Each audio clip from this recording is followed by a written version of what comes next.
Bonjour les amateurs de plein air. On est là pour vous présenter une façon nouvelle de faire ses besoins en forêt.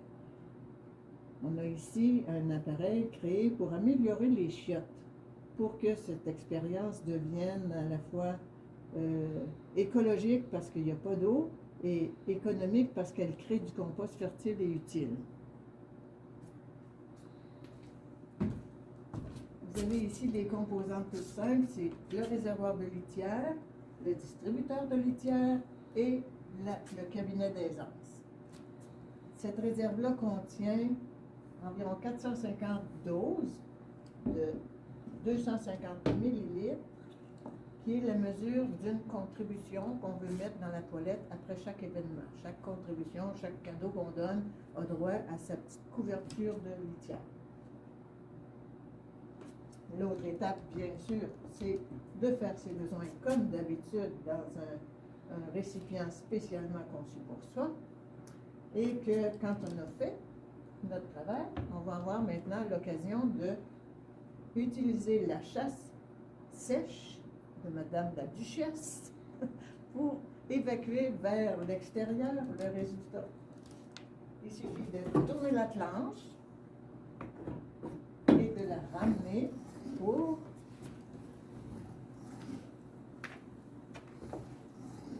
la chasse mécanique. La façon dont ça fonctionne, c'est un clapet qui vient isoler le fond de la cuvette. Quand ce clapet-là s'ouvre, le tout tombe sur la vis sans fin et la vis, elle, est munie d'un moteur à 12 volts DC et d'une batterie. Donc, ça peut fonctionner en tout temps et en tout lieu. La vis se met en fonction uniquement quand le clapet est entièrement fermé pour des questions de sécurité. À l'extérieur, ça va tomber dans un composteur si l'espace physique est suffisant. Sinon, dans un contenant qui, lui, va être vidé vers des installations de compostage.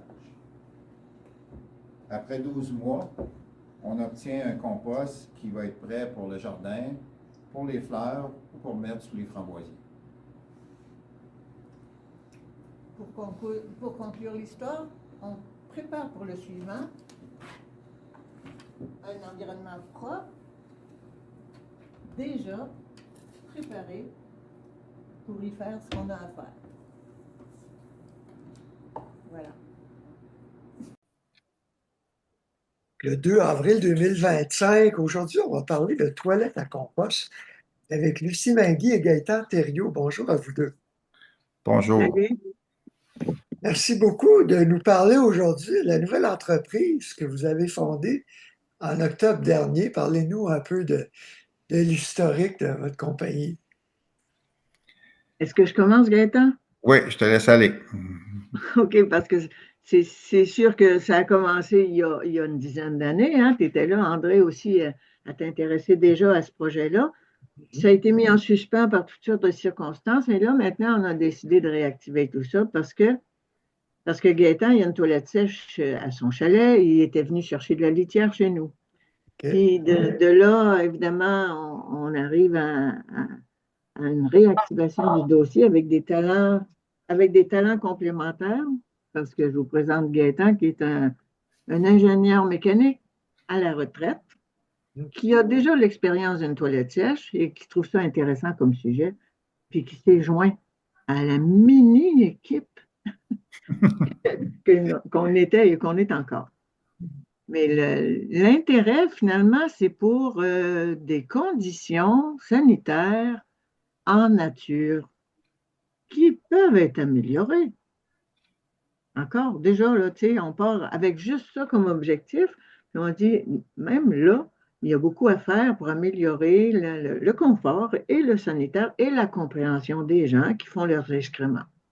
Donc, les cyclistes, les campeurs, des applications en pleine nature.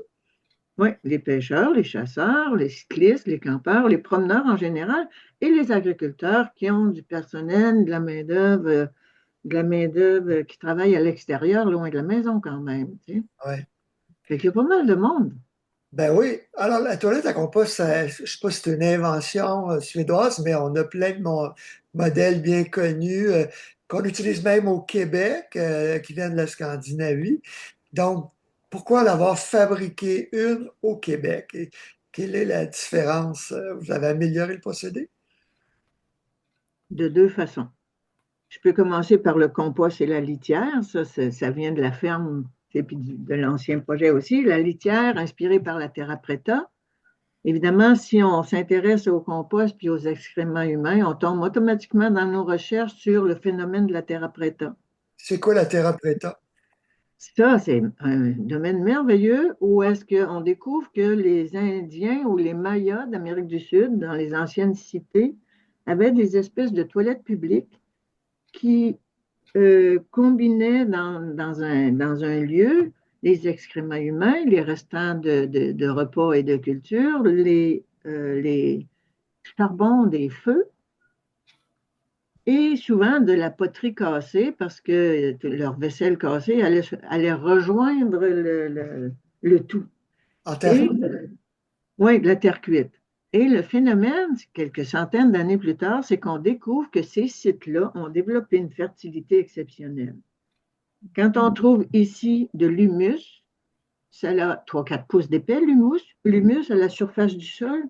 Et en dessous de ça c'est du sol minéral qui est pas fertile. Eux autres, leur humus, tenons-nous bien, là, ils ont entre 1 mètre et 2 mètres. Ça m'intéresse. Ça m'intéresse parce que quand j'étais jeune, j'ai fait beaucoup de gazon puis de terrassement, puis mon patron qui venait d'Hongrie disait qu'on perd l'humus depuis des années à cause des produits chimiques. Ça tue la vie du sol et donc la couche d'humus, ça mincit partout sur Terre. Exactement le phénomène que les Mayas avaient trouvé le moyen de bonifier plutôt que de le perdre. Puis là, nous, on voudrait retrouver ça, puis récupérer la matière organique qui est dans l'alimentaire de millions de personnes. En fait, on va commencer par une famille ou deux, mais en réalité, le cercle de la matière organique doit être retrouvé pour retrouver la prospérité qui vient avec. Et que de là, l'idée de la litière améliorée qui comprend des végétaux, bien sûr, et biodégradable. La litière, ce n'est pas du minéral, ce n'est pas de l'argile, c'est tout végétal, avec des matières fines, des matières comme déjà cuites, comme les résidus de distillation qu'on a utilisés à l'origine, qu'on continue d'utiliser. Ensuite de ça, il y a Copeaux de charbon. Du charbon, puis des copeaux qui vont aérer le tout. De sorte qu'on a une litière qui est composée, mais qui est équilibrée pour fertiliser. C'est vraiment créé pour être fertilisante dans l'ensemble lorsqu'elle va être additionnée de l'azote, du pipi et du phosphore des matières fécales, puis de la litière avec le carbone. Tout ça mélangé fait l'engrais idéal. Fait qu'on veut contribuer à bonifier les sols et même à régénérer les sols avec cette méthode. Donc, le sol tonique, c'est un USAC que vous fabriquez vous-même? Oui, oui. Est-ce que c'est en magasin ou on l'achète sur votre site? Là, actuellement, on l'achète sur la ferme, puis avec les points où est-ce que Mater Materia va se positionner dans le futur. Alors, parlez-nous de votre ferme. C'est dans la région de Québec, Lévis, À Grondines, la ferme. Grondines. Hein? Okay. Oui. C'est là qu'est la production de la litière et aussi l'atelier. Et le nom de la ferme? La ferme Grand-Mère Lucie. Ah! Est-ce que ça vous surprend? Non. Mais on va retourner en arrière. Qui est grand-mère Lucie? Qui est architecte de formation. Grand-Mère Lucie, c'est une retraitée. Une retraitée qui s'intéresse à l'avenir de ses petits-enfants. Les enfants aussi, mais les petits-enfants aussi. Mais Puis Gaëtan Thériault est un collègue de cette génération, grand-père aussi. Okay. On a ça en commun d'avoir du temps libre, de la compétence et encore de la vigueur. Oui. Et toi, tu es architecte, tu as fait surtout des maisons, des grands bâtiments. Oui, et puis j'ai évidemment dirigé une entreprise d'huile essentielle pendant 34 ans. Oui. Ça m'a permis d'avoir des matières résiduelles à valoriser. De là était venu le premier projet. C'est comme ça. Et cette compagnie existe toujours, qui s'appelle encore les huiles. Ça s'appelle encore Elixir, oui. Elixir, excuse-moi. Mais comment, donc, c'est ça. Comment es-tu tombé dans le caca? C'est plus avec Alexir où tu compostais donc tes résidus.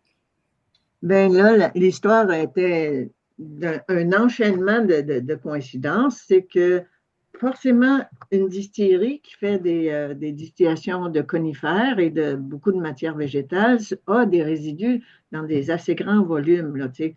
On avait, à cette époque du projet, à peu près 400 tonnes de mouka, qu'on appelle ça, là, le résidu post-distillation. Et c'est ça qu'il fallait valoriser, parce que c'est de la belle matière organique qui est cuite. Premièrement, ça, c'est une grosse qualité en matière de compostage, parce que le fait qu'on l'a cuit, on l'a attendri, on l'a préparé à bien se décomposer beaucoup plus rapidement. Alors, comme ingrédient dans ma litière, je trouvais ça très intéressant comme matière première. Et pendant que je cherchais des méthodes pour valoriser ces résidus-là, ma fille a participé à un projet de, de inventer une toilette sèche.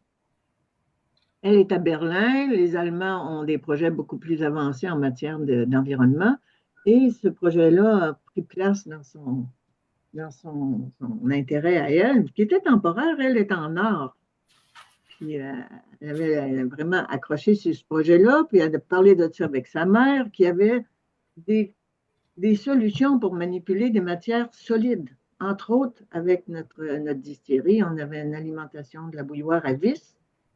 De là, l'idée de la vis pour gérer les matières fécales, solides, accompagnées de litière. Puis là, dans le fond, on n'a plus besoin d'eau, on a de la litière. Puis on n'a pas besoin d'un liquide, on a une vis qui les déplace.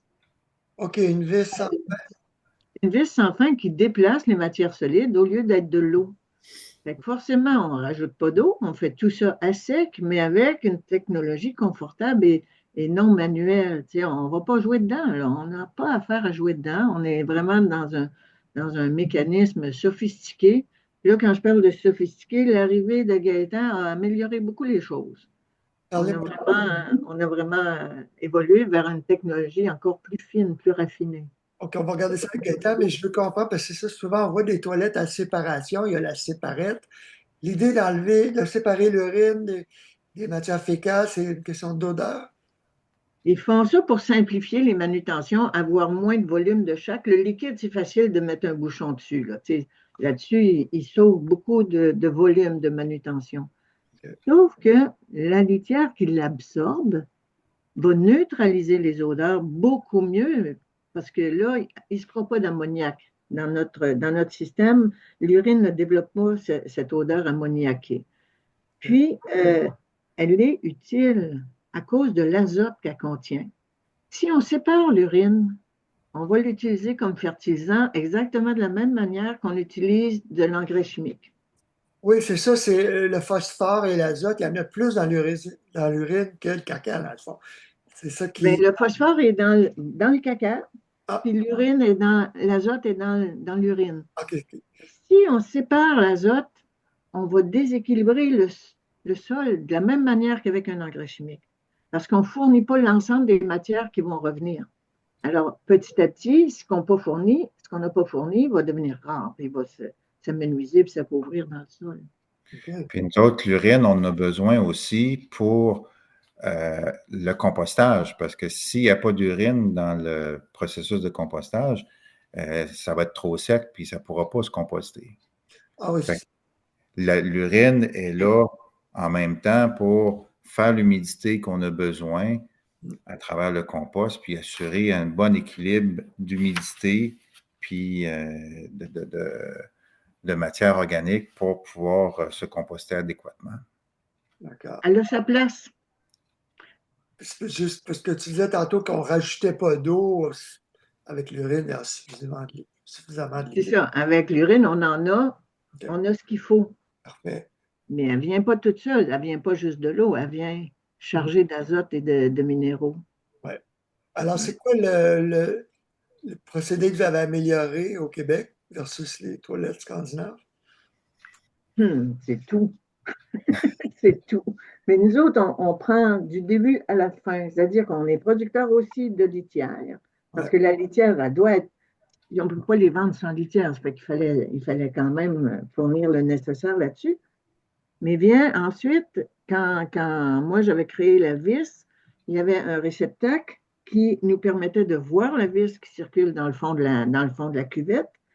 Et le côté sécuritaire et le côté surtout paysage, je dirais, là, la vision qu'on a de la cuvette, c'est un petit peu imparfait à mon goût. Là. Puis j'ai demandé à Gaëtan d'améliorer ça, le visuel, puis la sécurité. OK. Puis tout ça, ça se passe dans la chute de la cuvette vers la vis.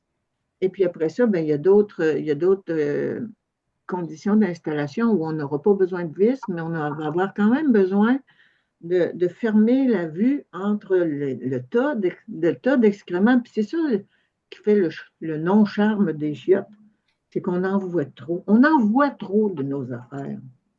Dans Et les, on aimerait- dans les, Dans les vieilles installations, oui, on voit jusqu'au fond, puis on aimerait mieux pas. ouais, même les toilettes chimiques, on en avait une au parc du Loup-Garou à Saint-Adèle, ils ne l'ont pas vidée, puis là, c'était rendu jusqu'au siège. Tu sais, c'est Oh, pas très attirant. Ah, vraiment, oui, c'est ça, c'est vraiment pas raffiné, là. Hein? Ouais. Donc, parce que Gaëtan, nous, on a un clapet qui vient complètement fermer ça. Fait que Voilà. là, quand on flush sec, ben, on ouvre le clapet, puis ça tombe en dessous. Ça peut tomber verticalement dans un plus gros contenant, ou si ça ne peut pas aller directement en dessous, c'est là qu'il y a notre vis sans fin qui, elle, est inactive au moment où est-ce qu'on flush, puis qui va s'activer seulement quand le clapet va être complètement refermé. Ça fait que pour des questions de sécurité, pour des questions de visibilité et tout, là, le clapet se referme, la vis sans fin part, puis évacue ça à l'extérieur. OK. Puis, La vis sans fin, elle est motorisée avec un moteur à 12 volts DC. avec un petit panneau solaire. Ça peut être un petit panneau solaire. Nous autres, on met une petite batterie en dessous. Puis cette batterie-là, c'est une batterie de 8 ampères-heure. Elle est bonne pour 700 flush. Là. Fait qu'on on a de la capacité en masse. Puis le moteur s'active pour un délai de 10 secondes qui correspond à un pied de déplacement de la matière. Donc, ça ne coûte pas cher de l'électricité, mais en hiver, ça va geler, cette batterie-là. C'est un peu moins. En hiver, à ce moment-là, ben, on ne veut pas que ça gèle dans le conduit. Ça fait que là, on va réajuster la minuterie en fonction de la distance qu'on a à parcourir, de sorte qu'on vide la vis complètement à chaque fois qu'on flush. Donc, quand on flush, si notre conduit a 6 pieds de long, 6 pieds, ça correspond à 60 secondes. Fait que la vis va se vider complètement. Donc, la fois d'après, il n'y a rien qui a gelé dans le conduit. La vis est vide. OK, mais la batterie comme telle, est-ce que c'est une auto, comme une auto électrique, elle perd 40 ou 60 de sa... C'est sûr que la batterie va perdre l'autonomie. Par contre, ça dépend tout le temps comment c'est installé. Ça peut être un petit panneau solaire. Si on a déjà du 12 volts, mettons, à proximité avec notre chalet puis nos batteries à l'intérieur du chalet, ben là, à ce moment-là, elle va être alimentée via les batteries du chalet. Puis si on a du 120 volts à proximité, ben là, à ce moment-là, on alimente le 120 volts, puis on maintient la batterie toujours active, de sorte que s'il arrive une panne électrique, ben, la flush est quand même fonctionnelle avec la batterie. Là. Ouais. Puis là, toi, Gaëtan, est-ce que ça fait 2 hivers que tu l'utilises chez vous, à ton chalet?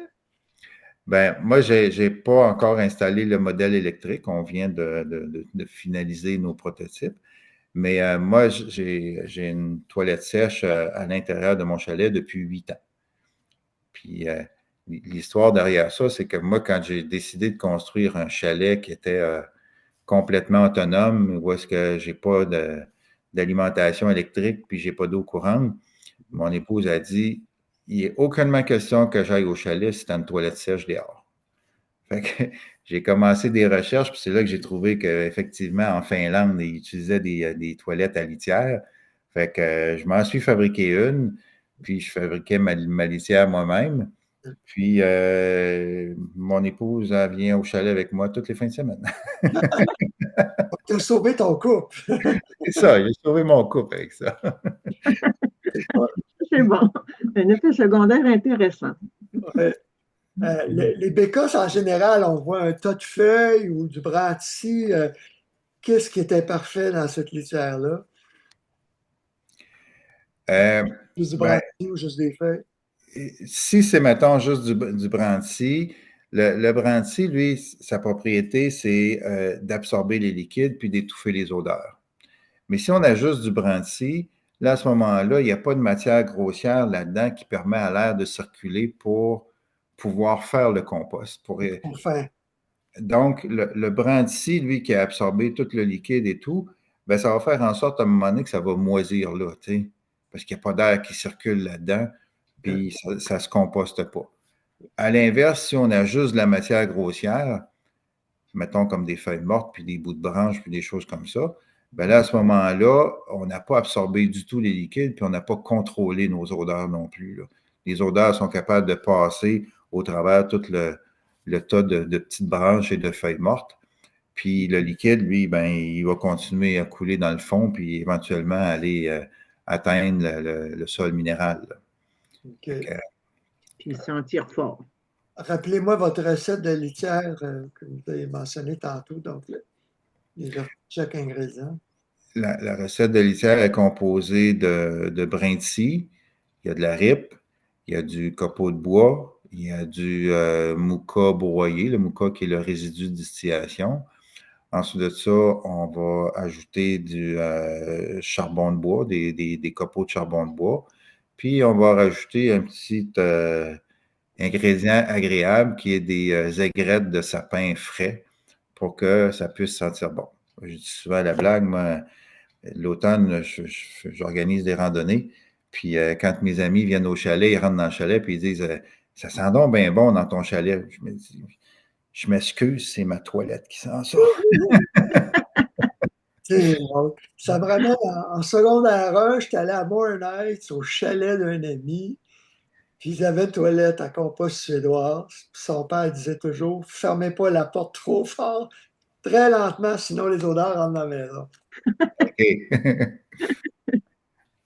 OK. Ben, nous, on n'a pas ce problème-là parce que avec le clapet qui vient fermer tout ça, ben là, on n'a pas de circulation d'air de ce qui vient d'en dessous, là.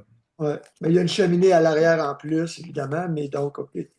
La, la- la salle de toilette elle-même, c'est pas en contact avec les excréments. OK. Exact. Ah, Ben, il n'y a pas de cheminée, nous autres, là, hein, c'est pas nécessaire, là. Il y a pas pas obligé de de. ventiler à l'arrière. Non, ça n'a pas Non, besoin d'être ventilé parce que il n'y a aucun évent, là. Il n'y a aucun non, évent.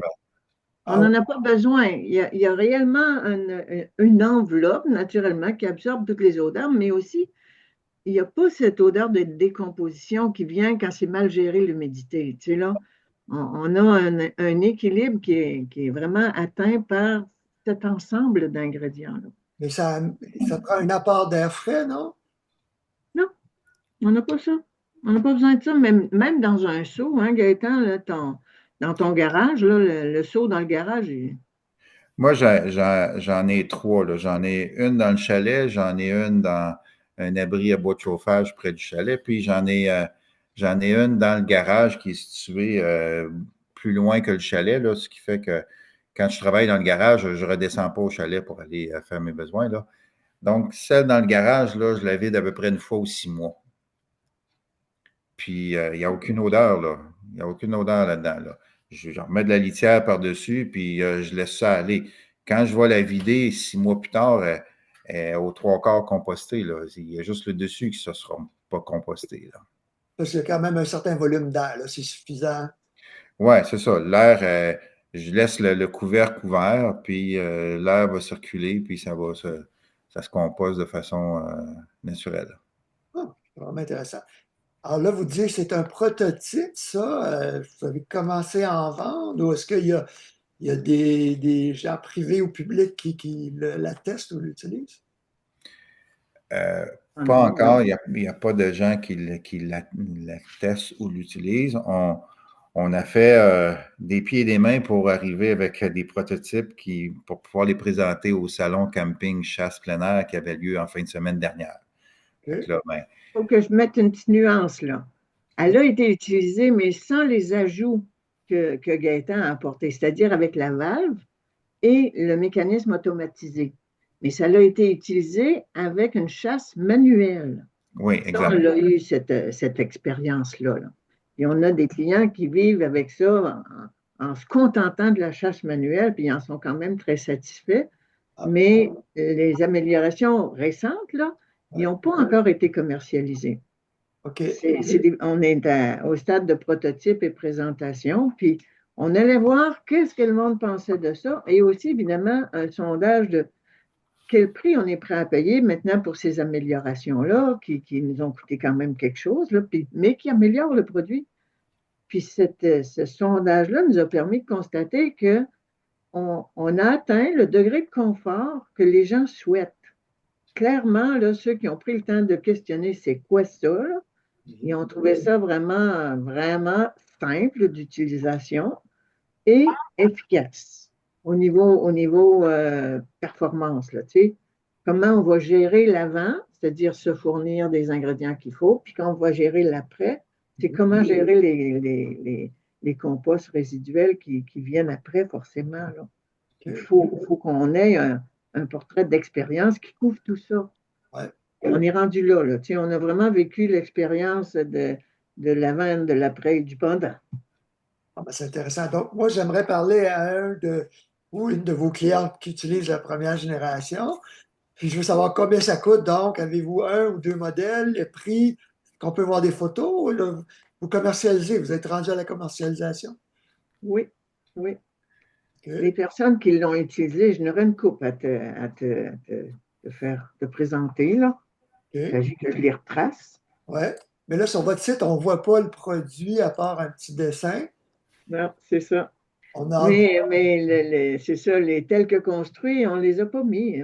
C'était pas encore. C'est parce qu'on aurait mis en évidence quelque chose qu'on ne vendait plus. Tu sais, on ne vend plus exactement la même chose. Ouais. Et puis, le nouveau produit, ben, là, on a des photos, par exemple, quelques-unes. Là. OK. Ben, envoyez-moi ça. Puis 4000 chasses sèches, ça veut dire quoi, les 4000? C'est la capacité du réservoir.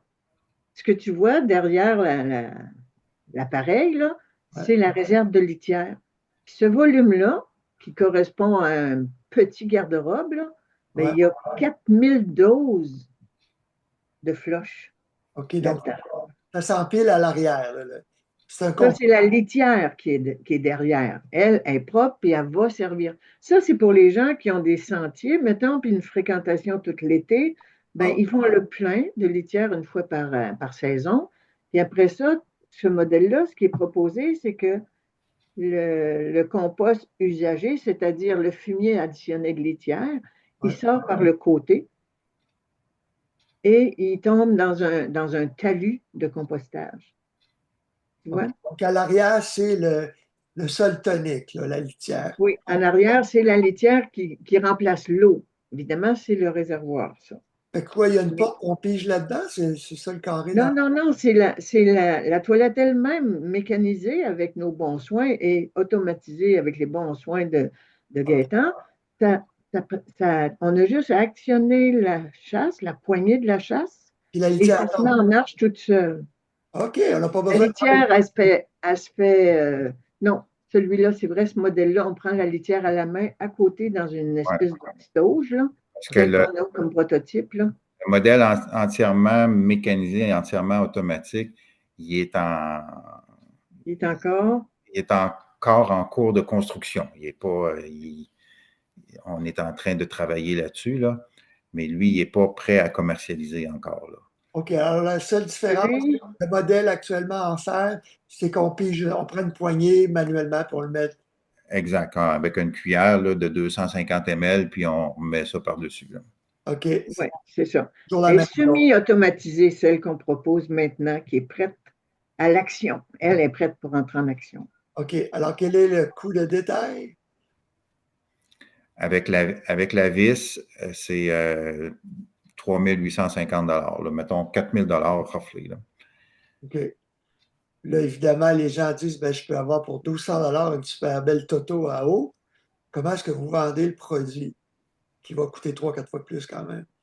Oui, parce que sa Toto à eau, ben, ça va lui coûter peut-être 25 000 $ pour se mettre un champ d'épuration.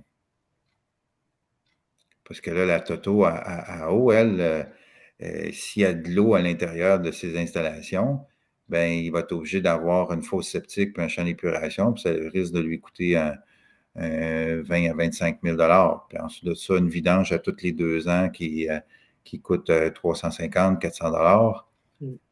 Puis un champ d'épuration qui sera probablement à remplacer au bout de 15 ans, qui va coûter un autre 20 à 25 000. Oui, puis c'est ça, tu es menotté. Là. Moi, j'ai un champ d'épuration classique, mais les gens qui ont les systèmes à mousse de tourbe et tout ça, ça peut coûter très cher, effectivement, quand on remplace la mousse de tourbe, entre autres. Exact. Oui, il y a des frais d'entretien, des frais récurrents aussi qui viennent Chaque avec les année, installations. oui, Les autres, c'est des revenus récurrents.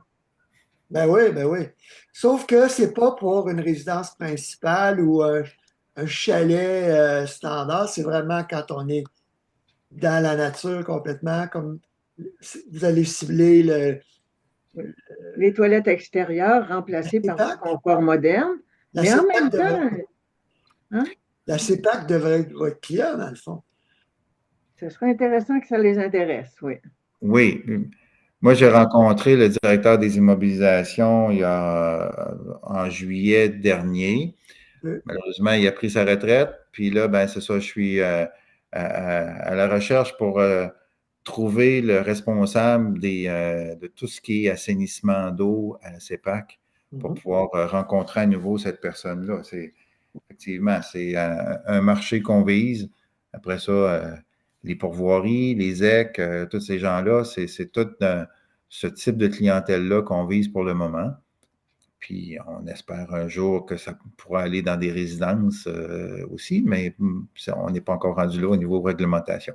Oui, on sait que le ministère de l'Environnement, ils ont déjà dit il y a plusieurs années, oh non, on ne veut pas permettre ça parce que si la maison est vendue, la personne qui hérite de la toilette à compost ne sait pas comment ça marche. Ben, je ne pense pas qu'il va aller faire son caca, son pipi à tous les jours dans l'eau s'il hérite de toilette à compost, mais c'était leur raisonnement il y a peut-être 15-20 ans, mais là, ils ont changé le règlement, hein, le fameux Q2R8 qui est, je me rappelle plus, Q2R22 aujourd'hui, sur l'assainissement des eaux des résidences isolées. Ils permettent le cabinet à terreau, mais il faut quand même que tu aies la fosse septique et le champ d'épuration. Donc, c'est ridicule, tu payes en double. Ouais. Oui, à l'installation, mais moi, j'ajoute à ça, par exemple, que à cause des frais récurrents, puis des frais de vidange, puis des frais de remplacement qui vont venir, parce que maintenant, c'est ça la norme, ben, on pourrait quand même avoir un avantage à s'épargner ça, puis à utiliser les installations septiques classiques comme juste pour les eaux grises. Et à ce moment-là, ils vont durer très, très, très longtemps. Genre, on a fait le calcul que c'était 500 ans, un Gaëtan, que maintenant, Ouais. ça pouvait suffire. Si on prélève 95 ou 97 des matières compostées et compostables, on prélève ça parce que ça vient presque tout de la toilette. Ce qu'on retrouve dans nos égouts, ça vient presque tout de là, cette toilette-là. Alors, si tu retires la toilette du réseau, le réseau, il peut suffire après, puis confortablement, là, tu sais, là.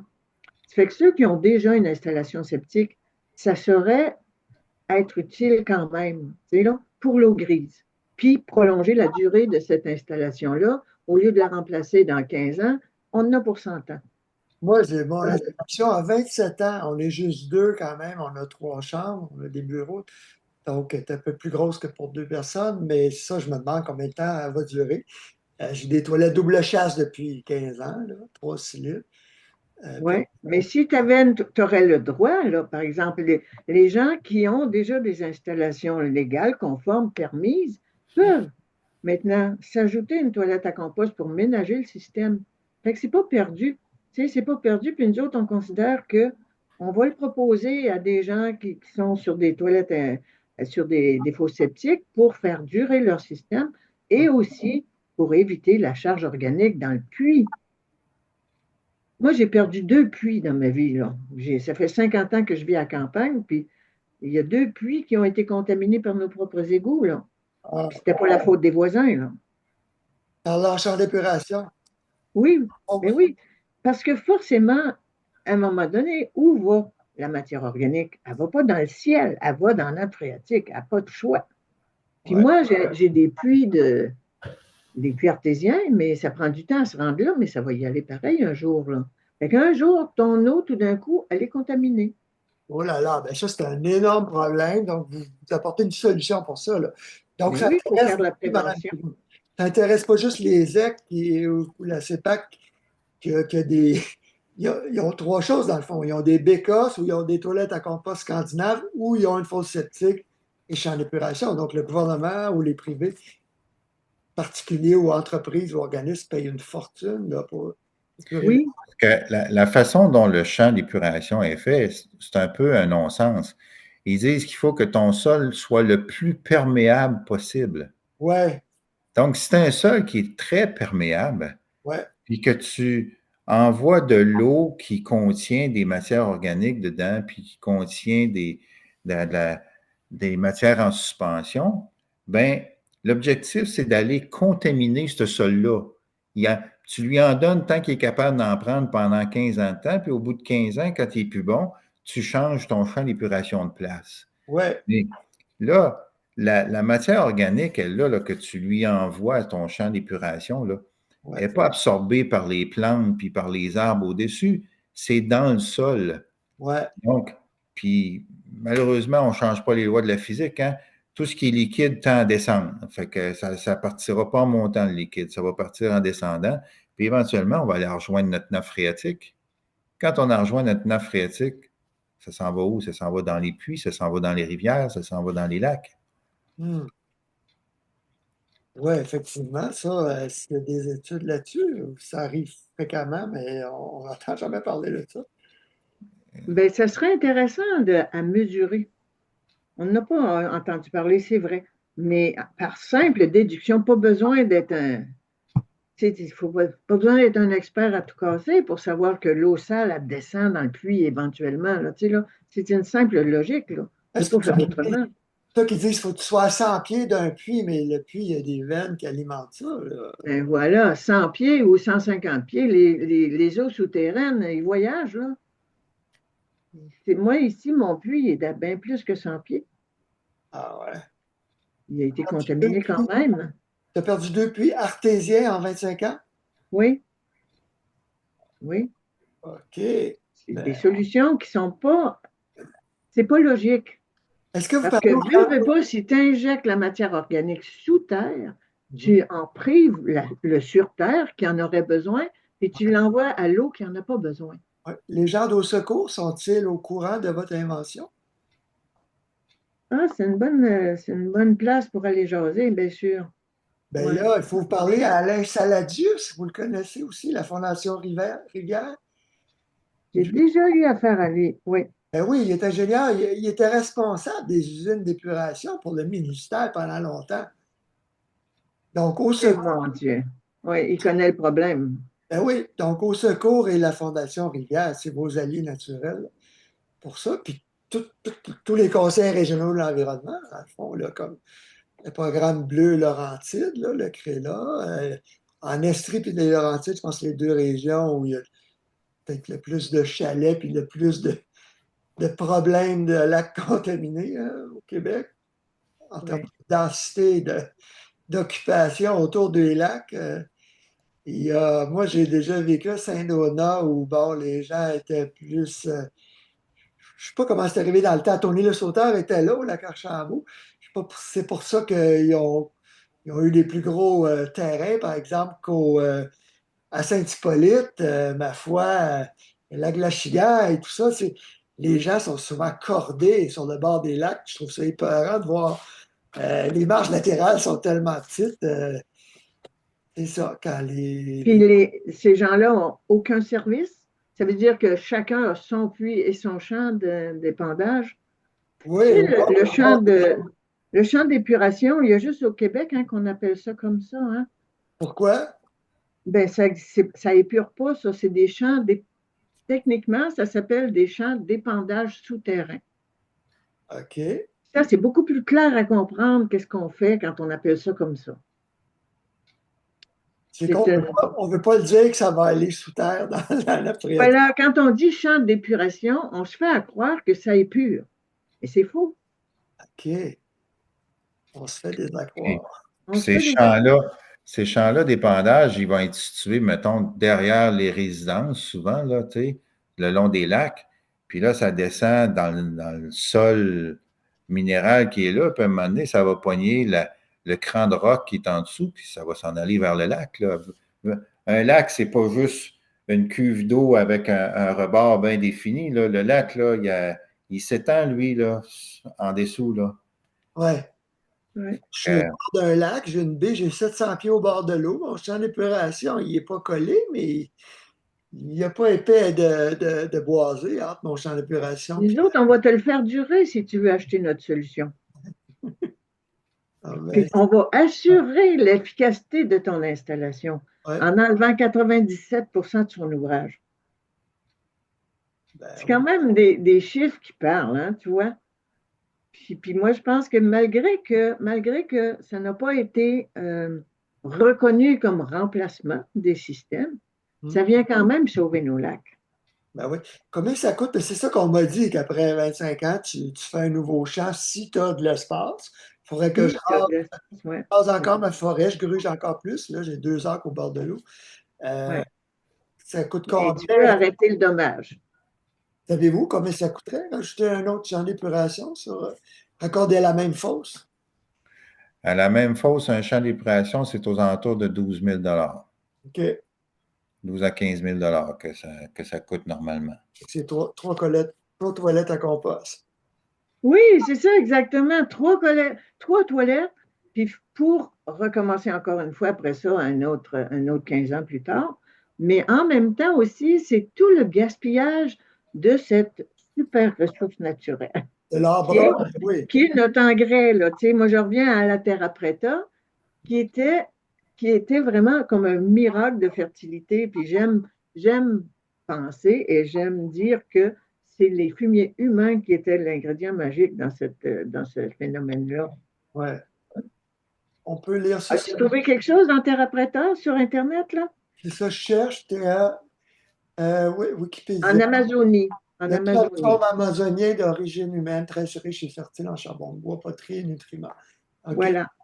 C'est ça ce qu'on a recréé dans la recette, là. C'est sûr qu'on n'a pas la preuve que ça va se comporter exactement pareil dans un climat nordique, mais c'est très inspirant de penser qu'avec ces composantes-là, la dynamique du compostage va être fructueux. Jusqu'à 2800 ans avant Jésus-Christ. Et cette terre-là, ils la vendent, ils en font le commerce, comme un peu des tourbières ici, là, sauf qu'elle se régénère. Elle ne diminue pas. Elle continue de prendre son expansion très, très lente, cette croissance. Il paraît qu'elle gagne à peu près un 3/4 de pouce d'épais par année. Donc, la source, mettons, là, n'est pas épuisée. Le fait de cultiver, de récolter nos tourbières qu'on a dans l'Est du Québec, au Nouveau-Brunswick, je pense, la quantité de récolte, est-ce que c'est inquiétant à long terme? Ça, c'est comme ma spécialité, là, mais j'entendais dire que ça ne se régénère pas. Hein. C'est pas rapide. Les tourbières, c'est sûr qu'ils ont des normes à respecter. C'est parce que ma fille est agronome, puis mon gendre aussi est agronome pour tourbières berger, qui sont situées à Saint-Antonin. Là. Puis, c'est ça. Eux autres, ils ont des normes à respecter. Ils ne peuvent pas récolter, exemple, 3 pouces de tourbière par année. Là. Ils vont récolter une fine couche, là, ne serait-ce que 3/4 de pouce de tourbière par année. Puis, de cette façon-là, ça va permettre de prolonger la vie de ces tourbières-là. Là. OK. Il n'y a jamais eu de tourbières qui ont atteint une fin de vie parce que l'humain récoltait la tourbe? Oui, c'est déjà arrivé que ça l'a atteint. Oui, au Québec, là, il y en a qui ont atteint la fin de vie parce que, mettons, il avait estimé qu'il y avait 3 pieds d'épais de tourbe, puis finalement, il n'avait peut-être juste 1 pied d'épais. Là, fait que, au bout d'une dizaine d'années, une quinzaine d'années, ils sont aperçus que, il arrivait au fond, puis il tombait sur du sol minéral. Là, fait que, ils n'ont jamais fait de carottes pour mesurer l'épaisseur. Ben, c'est peut-être dans les tout débuts, là, tu sais, quand ils ont commencé à exploiter les tourbières. Là, aujourd'hui, ben, ils font attention à ça. Puis quand ils développent des nouvelles tourbières, ben, effectivement, là, ils s'assurent de la profondeur de la tourbe avant de commencer à développer ces tourbières-là. Ils sont en train de développer des tourbières, entre autres, sur la côte nord, là,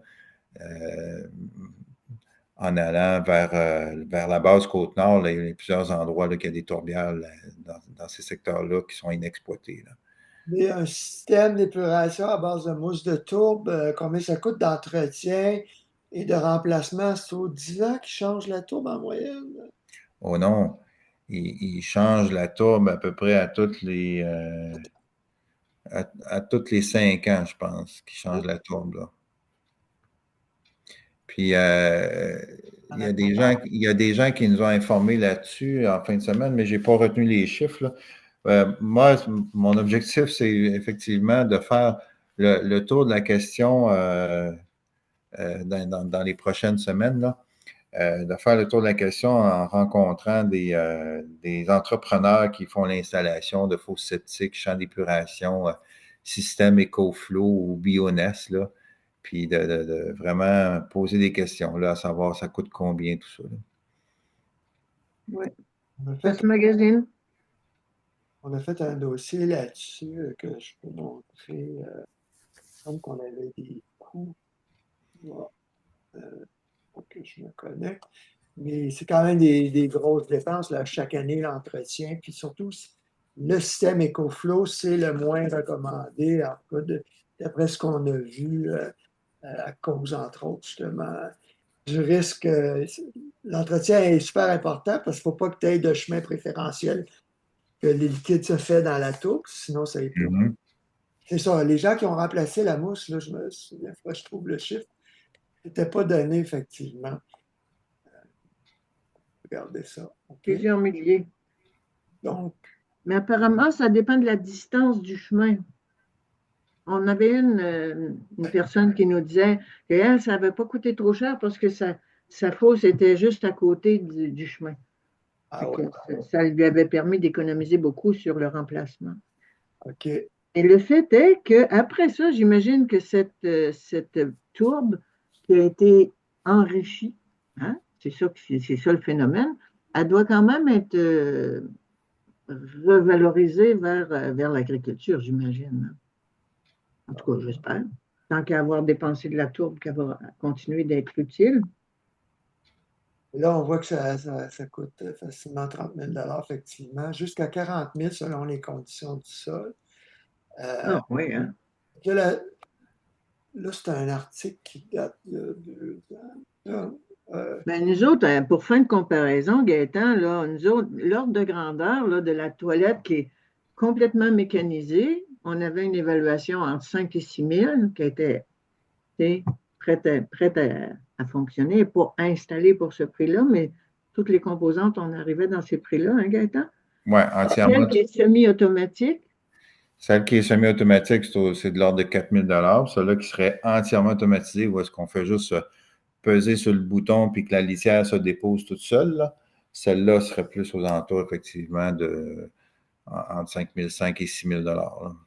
Ben, eux, ils disaient que c'est aux 12 à 15 ans qu'ils remplaçaient la tourbe à au moins 3 000 Mais c'est ça, les échos qu'on a eus, c'est que ça peut être plus que 3 000 puis pas mal moins que 12 à 15 ans. Hein. Ouais, oui, c'est ça. oui, c'est pas 12 ans. Puis un système à 40 000 quand, mettons, que tu as un chalet ou un camp forestier dans le bois qui t'a coûté 80 000 100 000 ce chalet-là, tu vas aller mettre un système à 40 000 dessus, c'est un peu démesuré. Oui, en effet. OK. Oui, ça fait que la toilette mécanique, elle est capable d'être très confort pour beaucoup moins et beaucoup plus de bénéfices environnementaux aussi. Hein. C'est sûr que là, on ne fait pas de mal à l'environnement nulle part, là.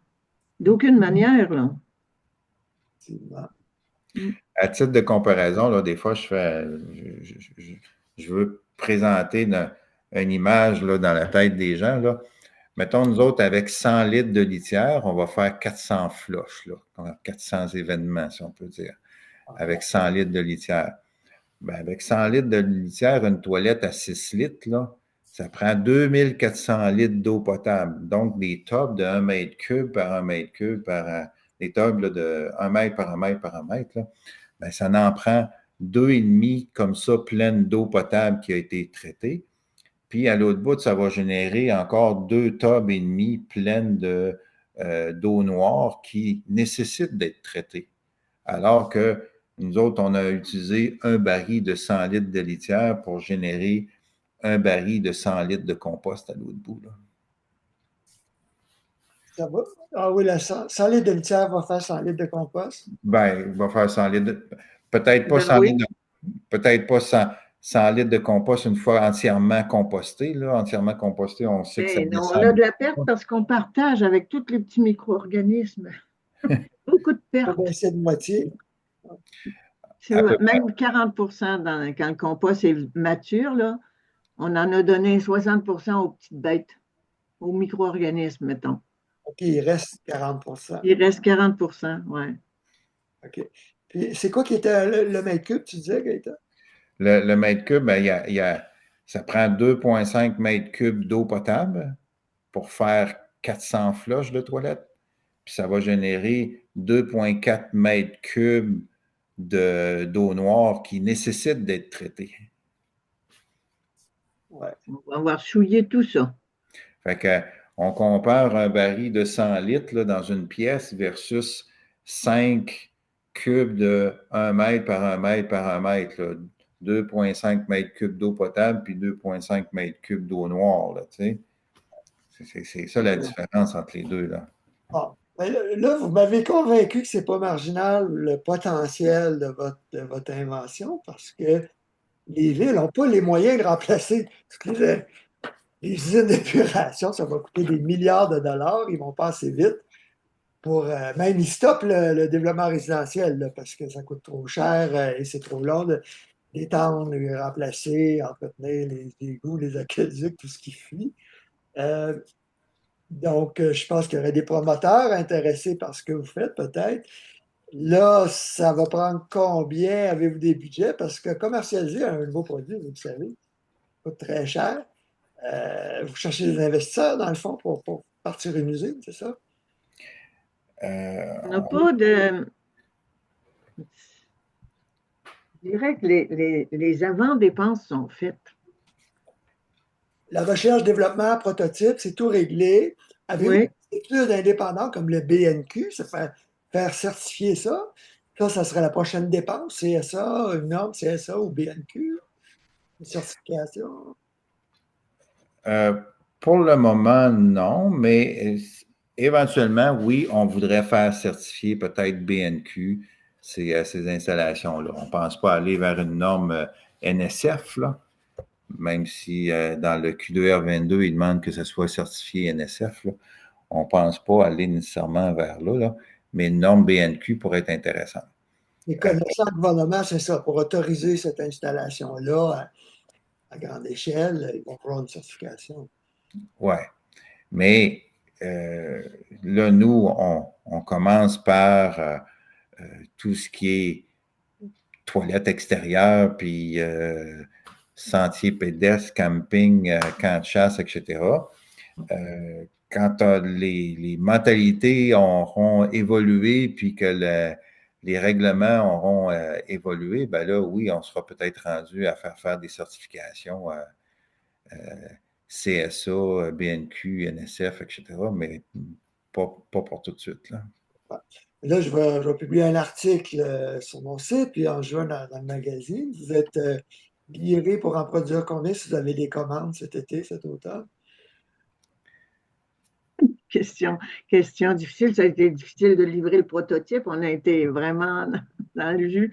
Mais en réalité, c'est un défi, c'est un faux problème parce que dès qu'on a des commandes, on a des acomptes, on se fait un inventaire de pièces parce qu'on les connaît déjà, nos besoins. Là, on a déjà des sous-traitants aussi qui peuvent aider à la production. Fait que, en réalité, moi, je pense que ça va suivre la musique. Dépendant de la demande, on suivra. Au début, peut-être que les délais vont être un peu plus longs pour la livraison, mais moi, d'après moi, Gaëtan, je ne sais pas si tu es d'accord, mais d'après moi, on est capable de suivre une évolution normale de la demande et la réponse. C'est sûr que si demain matin, j'ai une commande de 1000 toilettes comme ça, je ne serais pas capable de livrer ça dans un mois, ça c'est certain. Mais je Ouais. pense, je pense qu'au départ, là, si on a des commandes entre 50 et 200, là, on est capable de livrer ça puis de manager ça. Là. Et puis, le dernier modèle, allez-vous avoir un banc d'essai? Est-ce que vous pouvez faire une étude avec un étudiant universitaire, par exemple? Il doit y avoir des profs qui seraient intéressés à ça. Vous n'avez pas eu le temps d'aller de ce côté-là, approcher des chercheurs?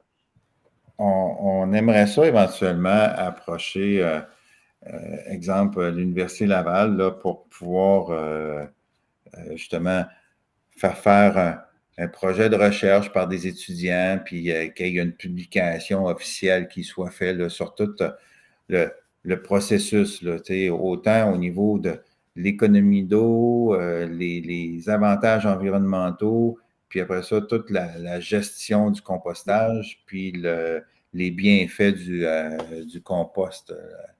C'est sûr que Il y si a un point. on avait un étudiant qui pouvait travailler là-dessus, ça serait génial. Il y a un point qu'on n'a pas abordé, puis que ça serait vraiment dans les curiosités puis les projets de recherche qui seraient appuyés par le gouvernement, ça serait l'impact de ce changement-là sur les changements climatiques aussi. Parce que la régénération des sols, le phénomène là, qui est la terre après tas et la suite, c'est régénérer et remettre au sol sa teneur en matière organique. Les sols se sont minéralisés à force d'engrais chimiques qui ne remplaçaient pas la matière organique. Hein. On comprend le processus d'appauvrissement que même 50 ans d'agriculture industrielle ont généré cet appauvrissement-là. Maintenant, pour régénérer ça, le simple fait de rendre la matière organique au sol va lui rendre sa perméabilité et par conséquent sa capacité d'absorption de l'eau, de pluie et de rétention de l'eau. Ça a un effet direct sur le climat. C'est sûr que ce n'est pas à l'échelle d'une famille qu'on peut observer ce phénomène-là. Mais si on faisait une étude universitaire, là, ça serait un sacré beau thème à mettre en recherche. Pour valider, ça c'est une hypothèse, mais une hypothèse qui est déjà validée par beaucoup d'études qui démontrent qu'un sol absorbant est rafraîchissant, puis que la désertification s'arrête dans des pays plus chauds que nous autres, évidemment, là, mais ça a vraiment un impact sur la rétention de l'humidité et dans l'air et dans le sol. Puis un sol absorbant va éviter beaucoup de catastrophes d'inondation. Voilà. Si ton C'est sol ça, est l'érosion, c'est les ça, coups d'eau. l'érosion, etc., ben, ton sol va permettre d'absorber tous les gros coups d'eau. Ouais. Là, on voit que les sols stockent plus que les arbres. Donc, effectivement, il faut qu'on ait des sols en santé, pas juste pour mieux nous nourrir, parce que, évidemment, les aliments dans les sols chimifiés tués sont beaucoup moins riches en nutriments, hein, nos aliments issus des sols traités avec des fertilisants, des pesticides pétrochimiques. Ouais. Puis évidemment, l'aspect changement climatique est important aussi à aborder maintenant, puisque tout le monde parle de ça, tout le monde s'en inquiète. Puis ça serait vraiment quelque chose qui contribuerait à amoindrir l'effet des coups de climat qu'on a, trop d'eau en même temps, trop de chaleur, après ça, trop de froid, puis après ça, pas assez de froid. Tu sais, là, la perturbation qu'on vit dans nos saisons, là.